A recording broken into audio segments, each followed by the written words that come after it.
नमस्कार, इम्युनिटेक Titanic channel मध्ये आपलं स्वागत आहे।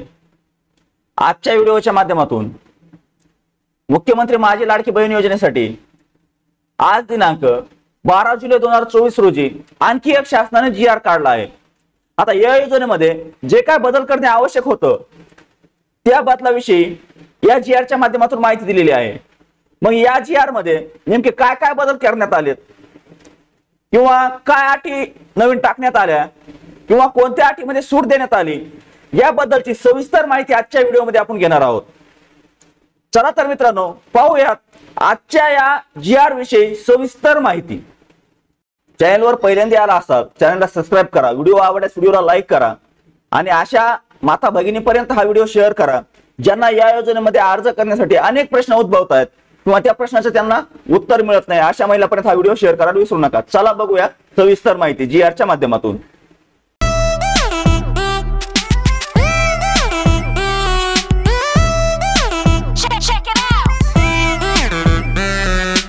मुख्यमंत्री माझी लाडकी बहीण या योजनेच्या अंमलबजावणीमध्ये सुधारणेसह व्याप्ती वाढवणे अशा पद्धतीचा शासनाकडून जी.आर. प्रसिद्ध करण्यात आला। आता यामध्ये नेमके काय बदल करण्यात आले हे आपण डायरेक्ट जी.आर.च्या माध्यमातून पाहूयात। आता या ठिकाणी शासनाने आता या योजनेमध्ये वारंवार बदल करण्यात येतं, कारण जशा काय यात समस्या निर्माण होतात त्या समस्येवर काहीतरी पर्याय निघावा या हेतूने शासन यात काही ना काहीतरी बदल काढत असतं। त्या हेतूने हा आजचा बदल केलेला आहे। आता यामध्ये काय केलंय, राज्यातील महिलांच्या आर्थिक स्वातंत्र्यासाठी आणि त्यांच्या आरोग्य आणि पोषणात सुधारणा करण्यासाठी आणि कुटुंबातील त्यांची निर्णायक भूमिका मजबूत करण्यासाठी महाराष्ट्र राज्यात मुख्यमंत्री माझी लाडकी बहीण योजना राबवण्याबाबत शासन निर्णय दिनांक 28/7/2024 अन्वये मान्यता देण्यात आली आहे। आता जे काय 28 जून रोजी शासनाने अर्थसंकल्पात घोषणा केली आणि याबाबत जी.आर. काढला, त्यामधील जे काय अटी नियम होते, जे काय अर्ज प्रणाली होती, त्याबद्दलच्या यात काहीतरी सुधारणा करणे आवश्यक होतं, म्हणून हा जी.आर. परत प्रसिद्ध करण्यात आलाय। आता या ठिकाणी काय बदल करण्यात आले आपण हे पाहूया। आता मुख्यमंत्री माझी लाडकी बहीण या योजनेच्या अंमलबजावणी प्रभावीपणे व सुलभतेने होण्यासाठी खालील बाबींची स्पष्टता करण्यात येऊन त्यास मान्यता देण्यात येत आहे। आता काय काय बाबी आहेत तर एक आपण सुरुवातीला म्हणजे ज्या वेळेस शासनाचा जी.आर. आला होता ज्यामध्ये असं स्पष्टही नव्हतं की कुटुंब म्हणजे काय, तर आपण त्यावेळेस मी सांगितलं होतं आपल्याला की कुटुंब हे तुम्ही राशन कार्डवरचे नाव सोडून द्या, कुटुंबामध्ये एकच विषय असतो पती पत्नी आणि 18 वर्षाच्या आतील मुलं किंवा मुली। हा विषय आपण सुरुवातीपासून सांगतोय कारण ही जी अट आहे किंवा हे जे कुटुंबाची व्याख्या आहे ही PM किसानच्या ज्यावेळेस आपण रजिस्ट्रेशन करत होतो त्यावेळेस शासनाने हे केली होती, निर्माण केली होती की कुटुंब म्हणजे काय, तर कुटुंबाची व्याख्या शासना म्हणजे केंद्र शासनाने त्यावेळेस निर्गमित केली होती की पती पत्नी आणि 18 वर्षाच्या आतील मुले। तीच अट आज परत शासनाने क्लिअर करून दाखवलं आपल्याला जी.आर.च्या माध्यमातून की कुटुंब म्हणजे पती पत्नी आणि 18 वर्षाच्या आतील मुलं।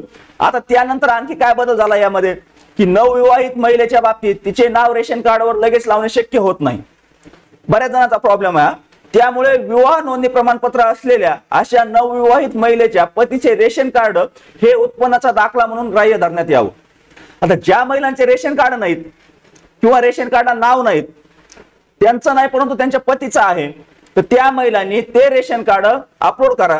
आता बऱ्याच जणांनी याविषयी मला काल परवा दिवसापासून कमेंट केल्या, मेसेज केले, त्यांनाही मी बऱ्याच बाबतीत याबद्दल उत्तरही दिले की तुम्ही तुमच्या पतीचं राशन कार्ड वापरू शकता, कारण तुम्हाला कुटुंबाचं उत्पन्न प्रमाणपत्र द्यायचंय, तुमच्या कुटुंबाचं उत्पन्न प्रमाणपत्र द्यायचंय, त्यामुळे तुम्ही तुमच्या पतीचं नाव असलेलं रेशन कार्ड सुद्धा वापरू शकताय, तुम्हाला कसल्याही प्रकारची अडचण नाही। आता परराज्यात जन्म झालेल्या व ती सध्या महाराष्ट्रात वास्तव्य असेल त्या महिलेने महाराष्ट्रातील आदिवास असणाऱ्या पुरुषाबरोबर विवाह केला असेल तर अशा बाबतीत त्यांच्या पत्नीचे जन्म दाखला किंवा शाळा सोडण्याचे प्रमाणपत्र किंवा आदिवास प्रमाणपत्र ग्राह्य धरण्यात येते। याशिवाय महिलेच्या पतीचे 15 वर्षापूर्वीचे रेशन कार्ड व 15 वर्षापूर्वीचे मतदान कार्ड देखील ग्राह्य धरण्यात यावे। आता या ठिकाणी जे काय परराज्यातील महिला आहेत त्यांच्या बाबतीत हा मुद्दा आहे। आपले व्हिडिओ पाहणारे काय एवढं जास्त बाहेरच्या महिला नाही आहेत, आपल्या महाराष्ट्रातीलच आहेत, त्यामुळे हा मुद्द्याला काय एवढं विषय नाही करत, व्हिडिओ लांबत जातो त्यापेक्षा। सदर योजनेचा लाभ घेण्यासाठी पोस्टातील बँक खाते ग्राह्य धरण्यात यावे। जेवढ्या काय नॅशनलाइज बँक आहेत त्या बँकातील प्रत्येक बँकेचं मी तुम्हाला आजही सांगतो, तुमचं जे काय तुम्ही पेमेंट येणार आहे ते येणारं पेमेंट तुमचं डीबीटी बेसने येणार आहे. डीबीटी बेसने येणारं पेमेंट तुमच्या अकाउंट बेसला येत नाही किंवा तुमच्या अकाउंट नंबरनं येत नाही.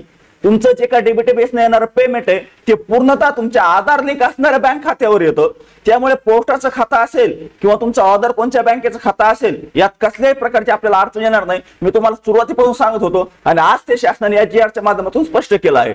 आता योजनेच्या ऑफलाईन अर्जावरील लाभार्थी महिलेच्या फोटोचा फोटो काढून आणि तो ऑनलाईन अर्ज दाखल करण्यासाठी ग्राह्य धरण्यात यावा. आता मूळ काय होतं की ऍप मध्ये मी आपल्याला तशा सूचनाही दिल्या होत्या की आजपर्यंत जे काय महिला आपल्या पासपोर्ट फोटोचा फोटो काढत होत्या त्या महिलांना तशा सूचना केल्या होत्या की असा फोटो काढू नका, आपला अर्ज रद्द होऊ शकतो. कारण काय असतं, काही काही गोष्टी सांगितलेल्या नसतात परंतु ओळखायच्या असतात आणि हे ओळखणं यासाठीच आम्ही आपल्याला मदत करतो.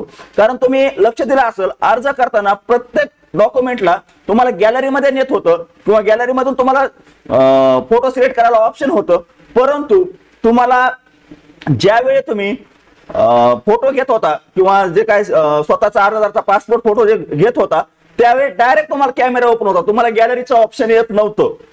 यावरूनच आपण असा अंदाज लावला होता की यामध्ये फोटो हा लाईव्ह घेणे आवश्यक आहे. असा कुठं नियम नव्हता. मी फक्त तेवढ्याच गोष्टीवर आपल्याला सांगितलं होतं की फोटो लाईव्ह घ्या.